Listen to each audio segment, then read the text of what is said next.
ఇప్పుడే 'ఎకో' అనే మూవీ అయితే చూడడం జరిగింది.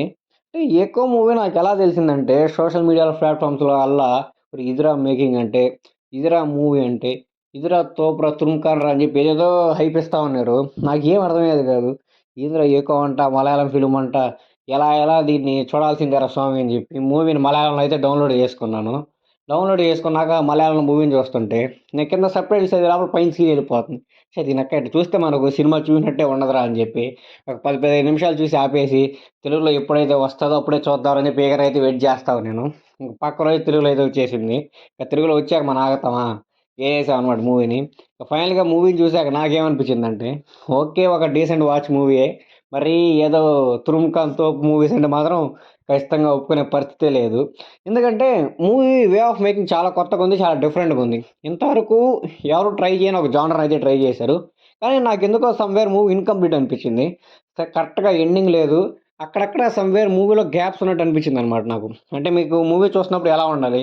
అలా మూవీ అంతా ఫ్రీ ఫ్లోగా ఉండాలి. అంటే మూవీ ఫ్రీ ఫ్లోగానే ఉంటది. కానీ మధ్యలో మీకు కొన్ని కొన్ని డౌట్స్ అయితే రైజ్ అవుతాయనమాట. ఆ డౌట్స్‌ని క్లారిఫై చేసి అంత ఇదిగా అయితే సినిమా అయితే లేదు. కానీ చాలా మంచి సినిమా భయ్యా. ఎందుకంటే కొత్తగా ట్రై చేశారు. కుక్కల్ని బెట్టి ఇలాంటి సినిమా తీయడం అంటే అంత ఈజీ అయిన విషయం ఏది కాదు. చాలా కొత్తగుంది. మీరు ఏమైతే ఎక్స్‌పెక్ట్ చేస్తారో అయన్నీ మూవీలో ఉంటాయి. అంటే పెద్ద తోపులాగా ఎలివేషన్‌లు ఇయ్యి ఉండవు.